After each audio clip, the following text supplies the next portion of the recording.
All right, this episode of Dope Thief is a fever dream, both literally and figuratively. Let's talk about Dope Thief episode 6.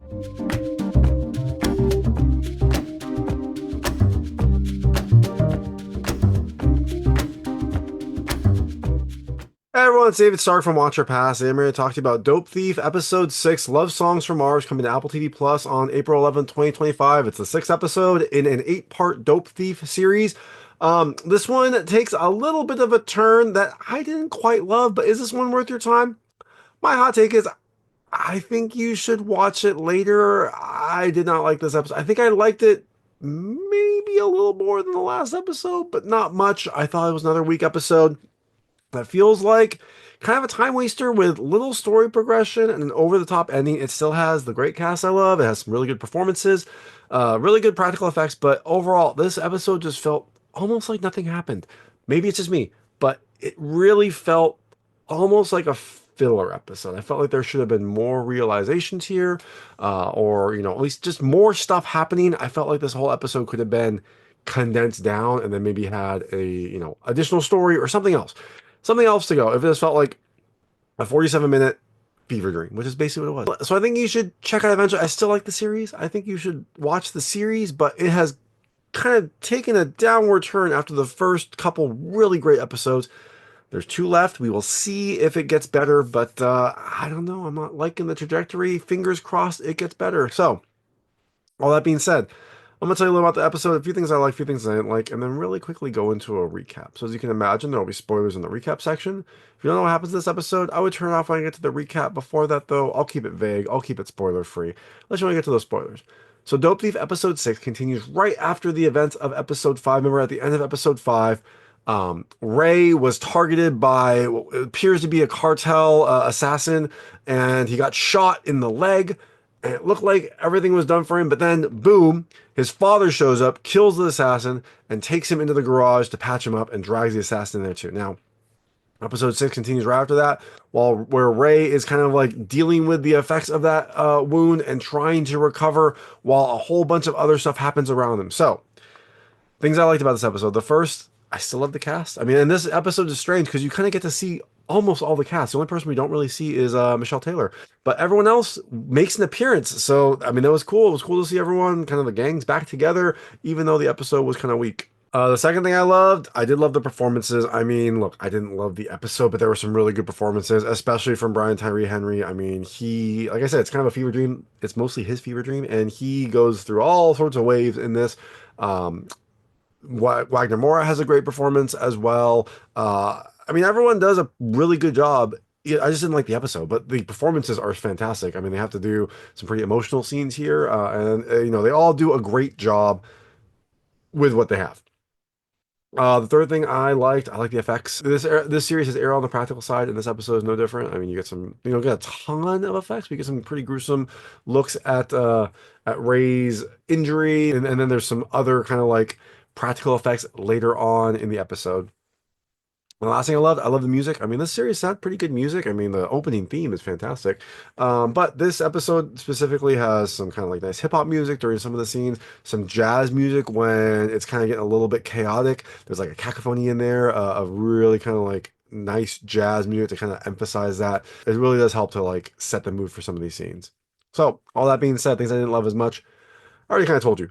Not much happens. This episode doesn't have much happening. I guess it has some character progression, which I guess is important. It kind of sets up the last 2 episodes, so it kind of is a glue episode, but a glue episode that doesn't really do much. The second thing I didn't love, I've had it in a couple of these episodes, some questionable decision making.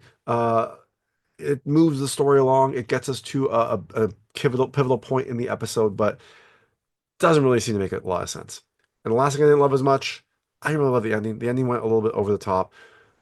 I'll talk about it in the recap, but it just kind of like escalated very, very quickly. So all that being said, Dope Thief episode 6 is coming to Apple TV Plus on April 11th, 2025. Like I said, I think you should watch it later. I think this series has taken kind of a downward trajectory. I'm hoping that it will ramp back up in the last 2 episodes, but we'll just have to wait and find out. If you do see it, let me know what you think. Let me know what you like and didn't like. I'd love to hear it. And I'm going to really quickly go into a recap right now. So if you don't know what happens this episode, I would turn it off now because there will be spoilers. So In Dope Thief episode 6, we start off with Ray kind of recovering from the gunshot. He's in the garage at the start. That's kind of where his dad dragged him to. But eventually he gets back into the house. His mom and his dad are taking care of him. And Ray is kind of delirious and burning up with fever. He doesn't really know what's going on. His dad's trying to help him. At some point, Ray pulls a gun on his dad because he thinks that he set him up.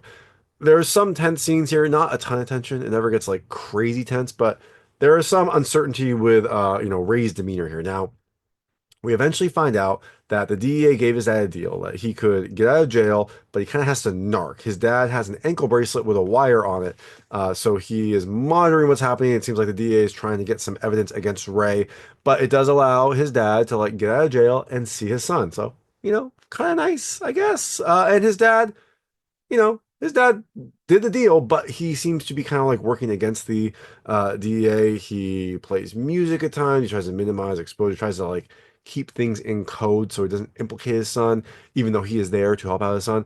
I don't know if the terms of the deal allowed him to kill someone. I doubt they would, but who knows, right? Who knows in this world? So eventually, as Ray kind of like gets worse, they call in some reinforcements, and eventually Manny comes over to help take care of him.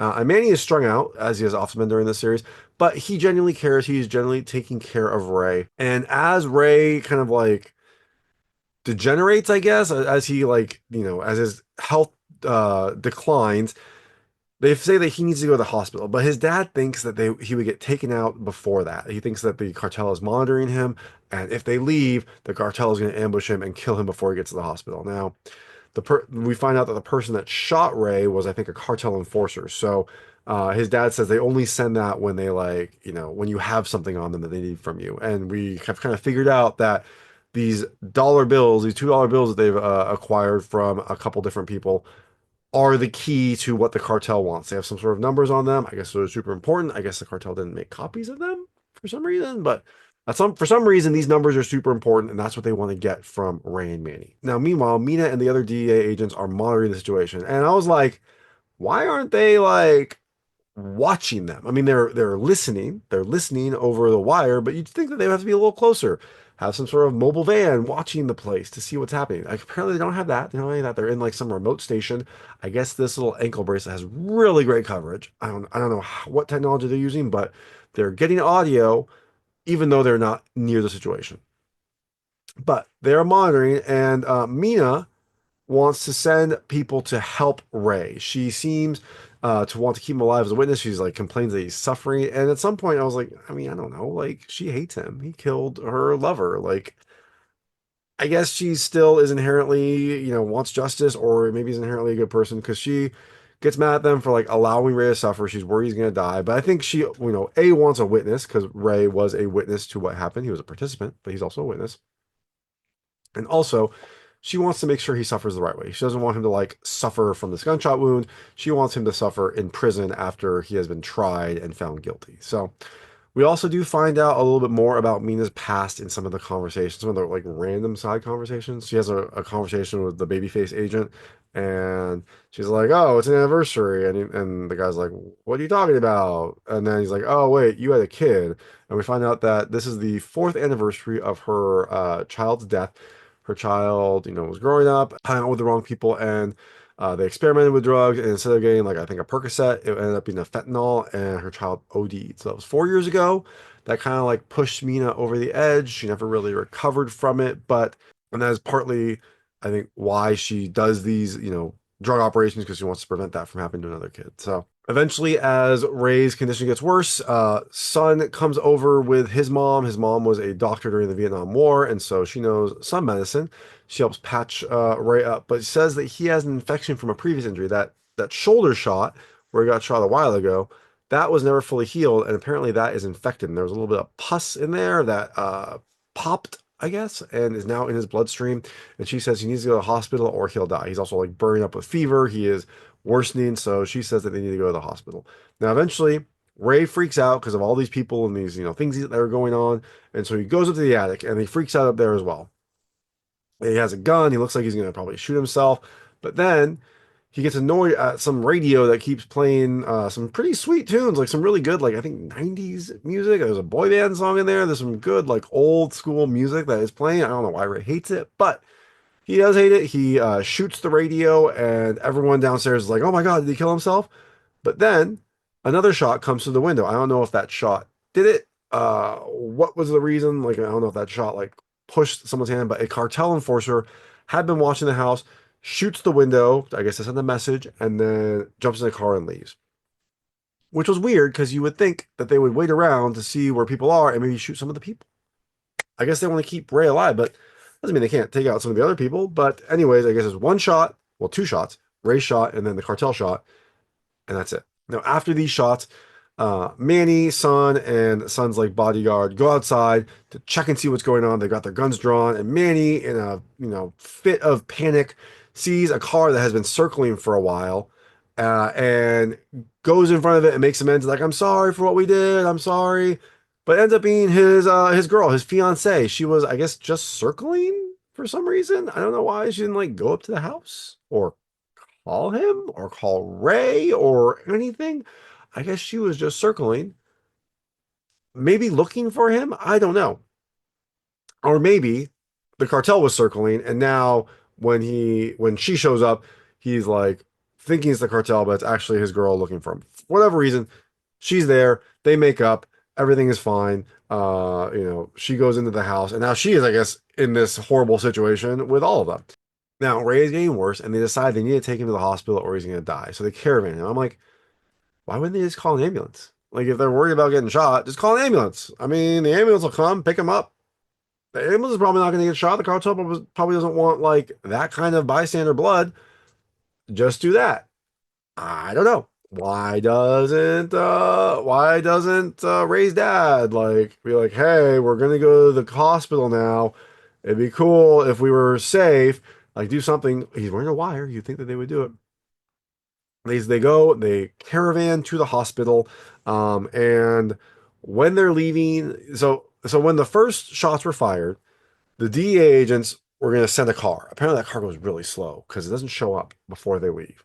And then when they find out they're going to the hospital, the DEA agents are like, that might be an ambush. We're going to send a tactical unit. But I guess that's also really slow because even though Ray and crew are caravanning, they're not driving like crazy fast. They're just kind of driving. They get there apparently way before any sort of tactical unit. So the DE agents are not really on their game, but the crew decides that they're going to caravan to the hospital. They've got Ray's dad, Manny, Son, and Son's kind of bodyguard, and then Ray, who is basically useless because he's, feverish. So during this drive, Ray is with his dad. He gets delirious and he accuses his father of like selling him out, of giving him up, of like being the cause of all of this. And his father's like, look, I'm here. I'm giving you my last breath. Like, what else do you need? Because his father has cancer. Like, this is one of the last moments he's probably going to have. He is going to get a compassionate release, theoretically. Probably not anymore after he kills someone, but the idea was he would get a compassionate release. And so this was like, some of his last time that he was spending on Earth was with his son. But then he also says, apparently, he found out that the cartel made a deal with a crooked Fed. And that crooked Fed was, I'm pretty sure Jack. I don't specify it, but we're pretty sure it's Jack. But then someone used Ray and Manny to take Jack down, to take that deal down. So he says that, he was used like a shiv and then discarded.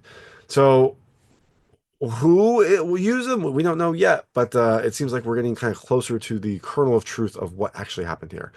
Now, after this, they get to the hospital, but they get ambushed by a bunch of bikers that pull up, and a big show happens. And I was like, okay, this is kind of cool, but it's like a little bit too over the top because you've got, I don't know how many, 12 or so bikers, all with weapons, all shooting at the two cars, and not a single one of our heroes gets shot. But the bikers all get like taken out by various people. I mean, look, like Son and his bodyguard, or maybe his son, I think that might be his son, are fairly tactical. Like, they come out, they've got, like AR type of weapons.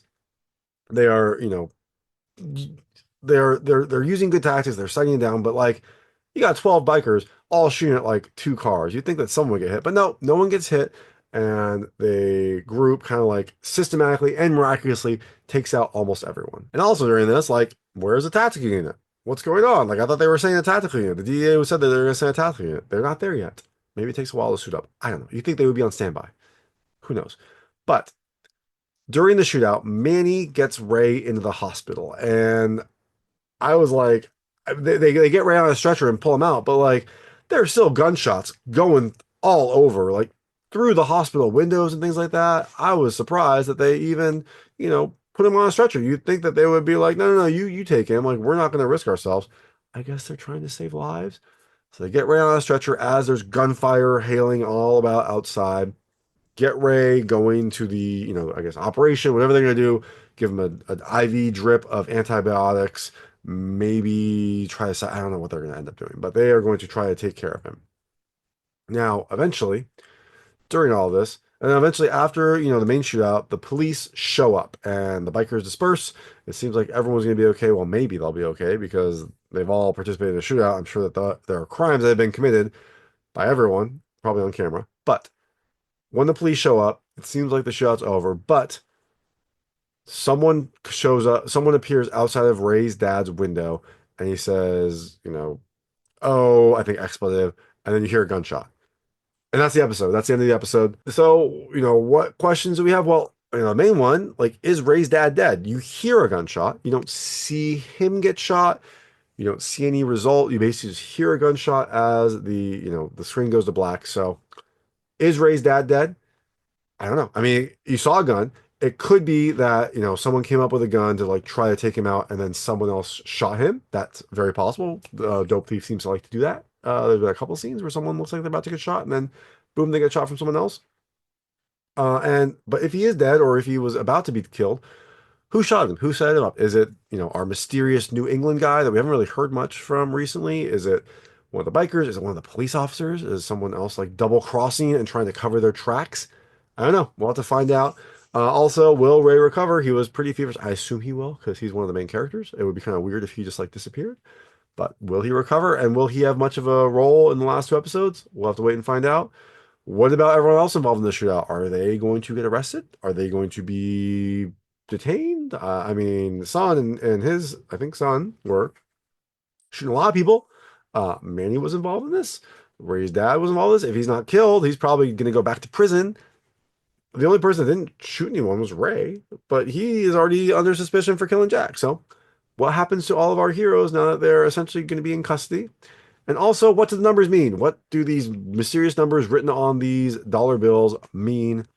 All that is kind of in limbo. We'll find out in hopefully the last two episodes of Dope Thief. But that is Dope Thief episode 6. Like I said, I didn't like the episode as much, mostly because just like nothing happened. But I still think you should watch the series. Just it is going on a downward trajectory, and I'm hoping it pulled out from it. We will see. But if you do check it out, let me know what you think. Let me know what you liked and didn't like. I'd love to hear it. And thanks so much for watching. If you like this review, please like and subscribe to this channel. It helps me out a lot. Make sure all my new content goes straight to you. Thank you.